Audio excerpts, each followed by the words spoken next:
na or revive the factory no na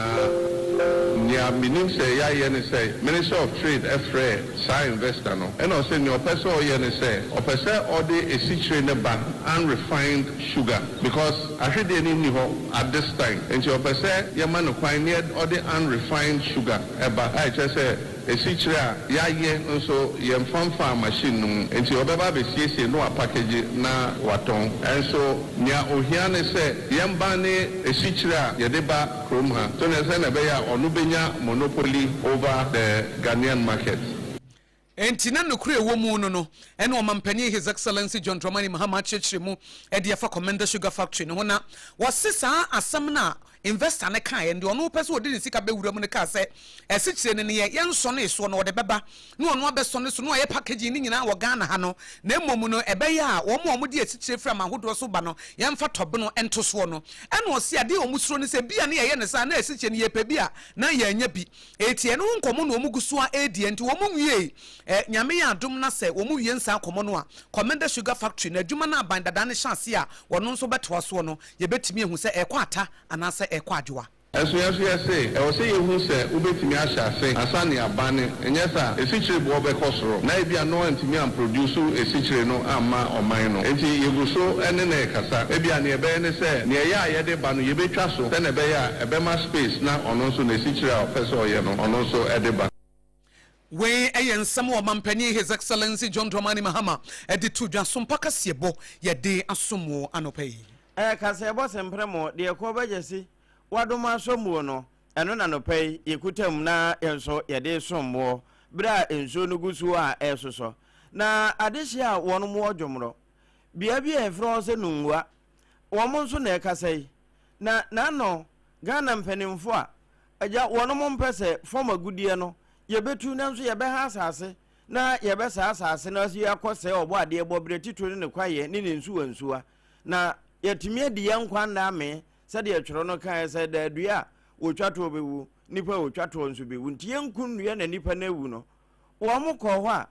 adehia ne se da bio ya mpene bio esanse de yete ho kura no yenhu ye ho ano no mo sa da mo se consec for no bi kura ba ha na ko hwe adwuma wo mo ye wo nsuo no ho se ebiti se responsible cooperative mining aba no no wo mo nso ahye da ye signboard akese de akodi kan kura wo mo chi abra wo mo nyanuru ho ena dwomro adehye no wono mo kasa na eno ena mineral commission wono mo nso ekọ ho a wo mo kokọ hwe sa adwumadie na ekoso na pempran wo matotum na de yenti adehye no wono mo nsama wo mo bro so ansa yampini anya se ni mukasa mo ba muni ya kasa mo ba muni ya kasa mo ba no muni ya kasa mo ba no muni ya kasa obi ani ya kasa mo ba muni ya kasa mo ba no muni ya kasa mo ba muni ya ede ade se anya hwe o so obi na ede ade anya hwe na mo so e minya business what am I telling you business o la chade da o betu atre da na o betu atre ta mo se mama buy no mo send this ya buy no mo say no galam say no money where galam say yampini and yes ni mo kasa mo ba mo ni ya kasa and o ya de share na wono mo te say responsible for no kura ko ho no e ho nto kwano no esanse na binu madikan akwa say ho eno na wohen popro wo mpotem ho awola akwasi amache a wotoso miensa wono nso ne dia wo kan ye ni with our life plan. Nobody, I repeat, nobody will go and do anything to mess up that person. You will not sit down and watch that. He's done a fantastic job. This blue water guard water. Exactly. The aim is that the water should improve. If you have blue water guards, but they are guarding brown waters, then it's a big question mark. It's a huge question mark. Every year we are producing countless numbers of blue water guards, and the more we produce, the browner our tunnel becomes, the browner our cover becomes. Then it means what work is being done. I won't sit down and watch this. Anything that we do, that we. Eno, wahina, wawo, jomro, and potem ho. I will lie a question Yamicha, what also means, akwasi amache wono ensem ene no Meka wo se Sompa Kasiebo na wuti afi Sompa 106.5 FM akra na ye to Kasiebo no eso a Ghana ban se wodi mpomdina adwumayefo beye aduanan mienu e St. Kitts and Nevis na wo makwa kosom e wo ho Ghana mpomdina adwumayefo no ekwa ebetimi aboa mankita wodi a e don man Ghana ene sa wo man ntam no agina yie ebetimi nso aboa ama akwanya bi e wo ho a ye betimi ama ye nimdie akosoro no nso ye nsa betimi atoso san hwehwe nyina wo sofo be de echa wo hwempomdin so Dr. Grace Ayensu Dankwa no na de sansemi etu dwa no kyerem se health professionals anasempom dina dwumayefo a wo mo som no betimi akosen kitten nervous ho no be mfie mienu na se 2-year contract period eno mo de bekwa kopie ho wo mo kwa akosom mo wie mfie mienu achi no no masa bagana aba beto aso nyese bia wo mo kɔ no maka akoka ho ne mum wo mo kwa mfie mienu no wo mo aba eye contract dwumadi a wo mo de ba besom yie pa na no na wo kyerem se Dr. Yensu Dankwa kyerem se bra wo mo bobo wo mo ho no wo mo aba bekɔ no wo gidie se dwumadi a wo mo kɔ to a doctor for any a nurse for no mani agye papa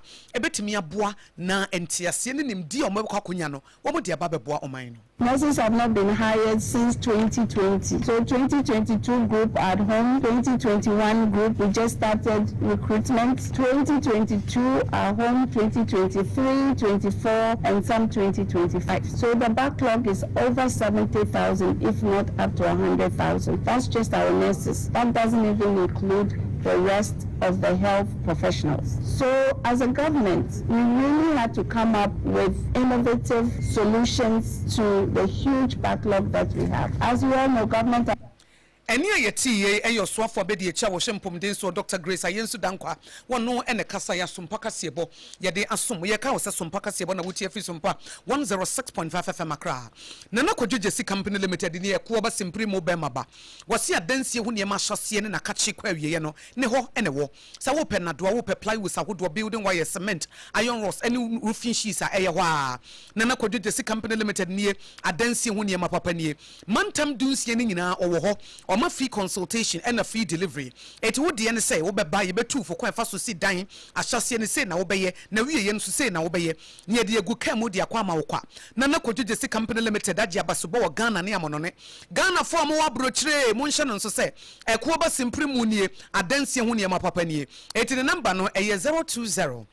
435540 a 020 435540 na with them Leicester Ghana Limited ya street pesi wo sie gu wonu mu no memfa ni agro menye wo sie bro bomodia sa won so obehye wo sie na wo hye wo sie dia na wo de ya street paste ene ne brush no ene ye adwuma anopaye nso otoi wo se no chichi wo wi a na wo de kakra bi afafa wo tekere maso no wo si dodo mu nyina na aboa wo ye ye wo heba wo ho ye wo total care ye wo gel wo ho ene ye san wo white no no ne na anopaye me de twiye wo be se wo sie fita nya afa na abekọ akofa bibi enye de akwakopa wo se nye wo hia eye Leicester Ghana Limited ya toothpaste and the brush so wo ko dwaso ne acho bibi YAZZ na ye yaz nko ade a say ye toothpaste say ye toothbrush say ye sanitary part say ye de eye yaz nko ato eye busua ne yankase ye dia Leicester Ghana Limited ya toothpaste ne ye sen papa ne Leicester Ghana Limited ya toothpaste ne ye sen na ye kama say Leicester Ghana Limited ya toothpaste ne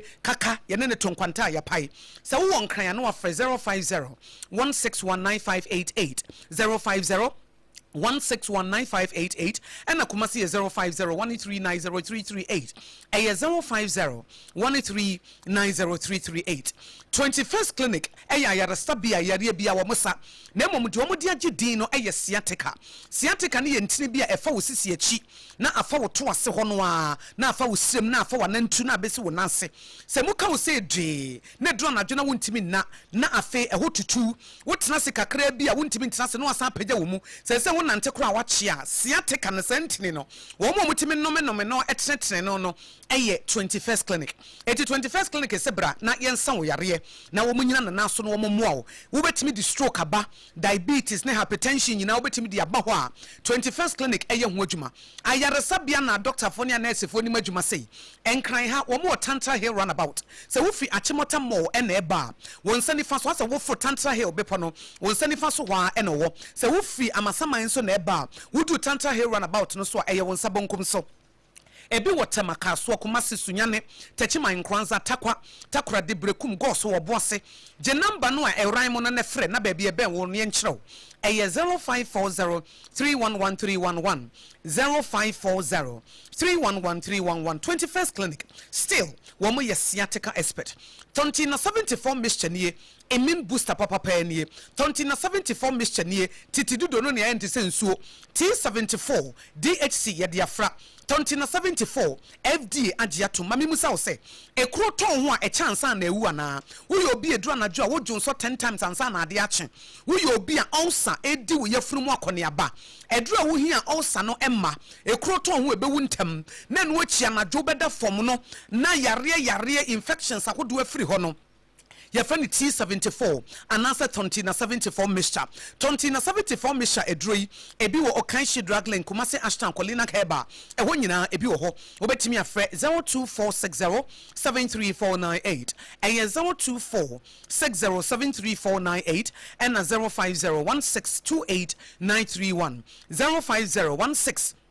0501628931 Tontina 74 mixture and no ena ye kromo meka wo say Sompa Kasebo na wuti efi Sompa 106.5 FM akra ye ba o memu nsam ne amahodo ne aka no ye de beto so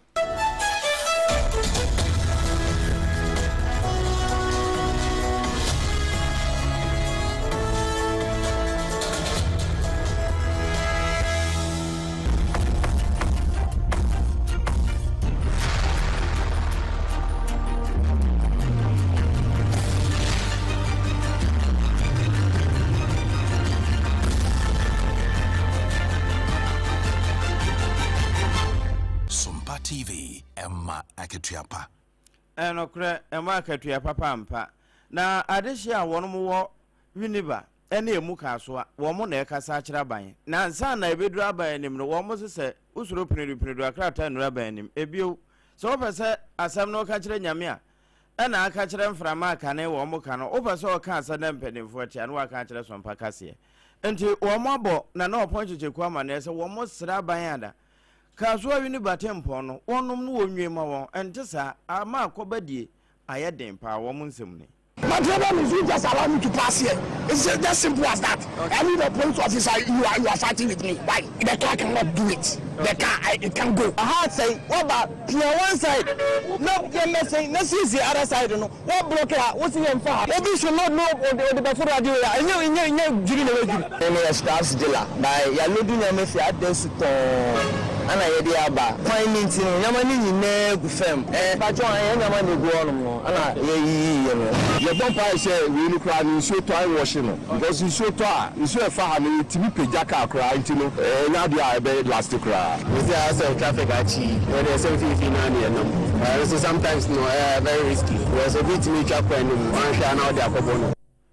enti addition so wo ma ti say big push ikoso mampeni mfam push wo mo big pass do mbetumi awi ne ntem na ma wo mo tumi akọ aba enkwanhia biensi e wo kaso awi ni ba tempo no so meka wo se Sompa Kasebo na wuti efi Sompa 106.5 FM akra na ye to so ye nim se ene se wo kodwa so a niema bo na bi ekosoro na abafom etore bi nso a eniema no kosoro kakra bi pe na afei no nti ansa asa abafom biemti chese edi akone aba ni etore bi nso ekosoro saa na ya dwene wa ye nti ase a obi se I can't think far na saa asem no ena Sompa news desk ye market price barometer no empanifo aye hu hwehwemu edi aba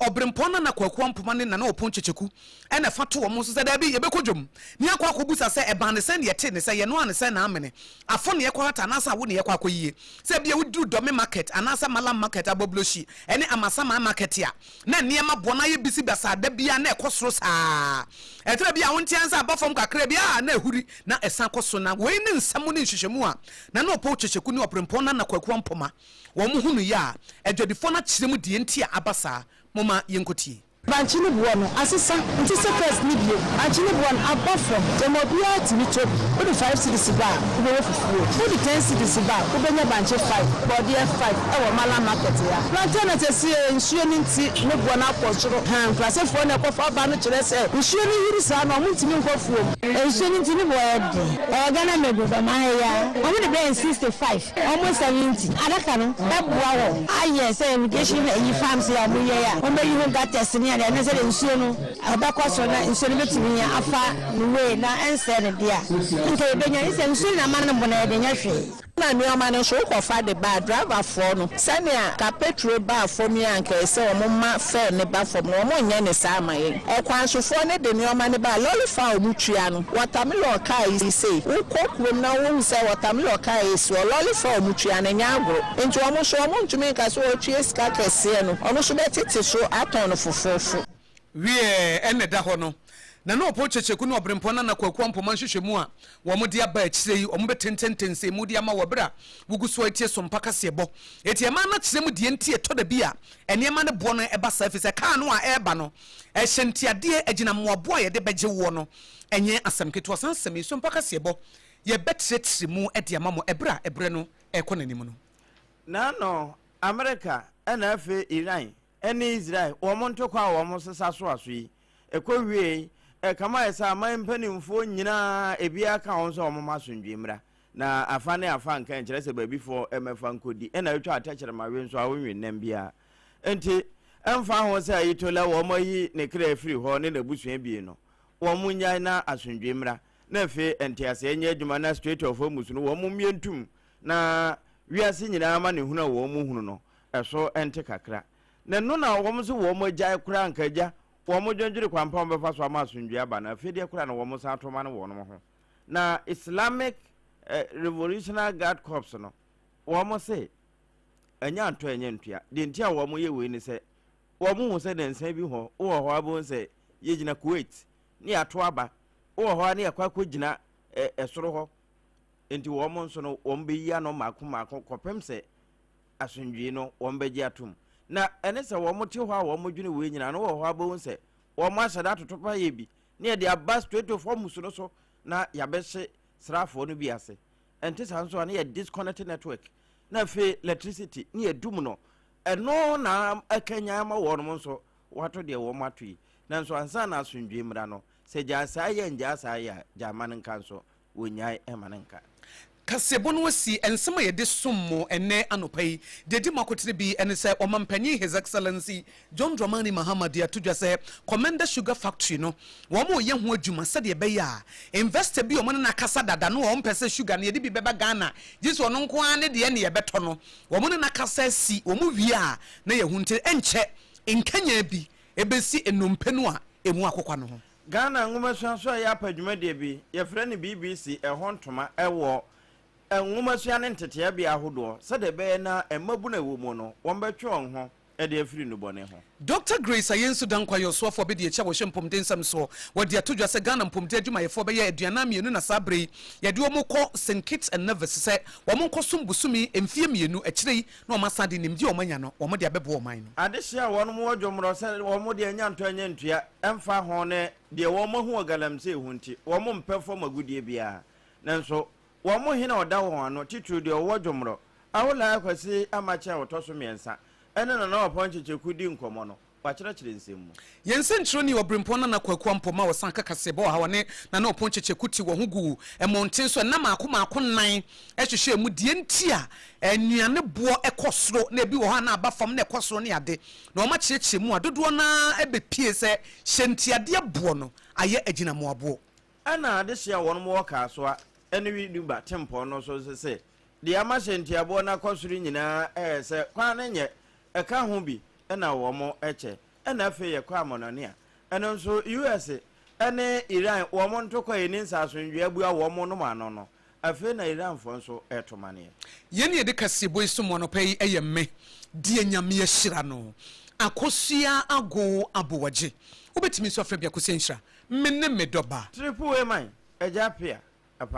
na kasebo ifi Sompa 106.5 FM Accra no efa ye headquarters e wo Kumase e ye Sompa 93.1 FM Adamfopa radio e wo Paris France nso ena Doma FM Doma Hinkro e ye 100.7 Enkranza Mensonom e ye Enkranza Sompa 90.7 Tachiman Sompa ye 106.1 FM Sunyana Sompa ye 98.9 Mankasim e ye Kingdom 106.1 FM Kanesh Urban Radio e wo Kaneshi Market. Decoder Subebia Radio on Air Sompa FM. Your Facebook page in Air Sompa 106.5 FM Accra Live. And YouTube no see Sompa FM Live. Your website here www.sompaonline.com. Nana ko jesi company limited watoma densi ho niema na kachi na woboye chidom na no pano nsia kasebo ene de ebremu ye ko ba simpremu be ma basebra na beje adensi ho niema papa ne enche okwan ye fa so esi dan Leicester Ghana Limited yan stood pace ene ne brush eno ne de betwitwe yesen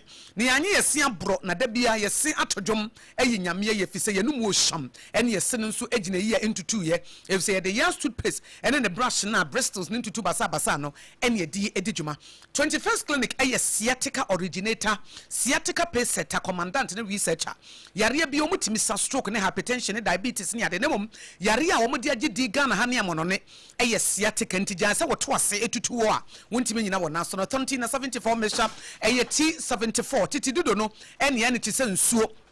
eti yare ahodo a opese wutu ase no na chese T74 no eno ne betimi aboa yadam nyina nse amamomo ene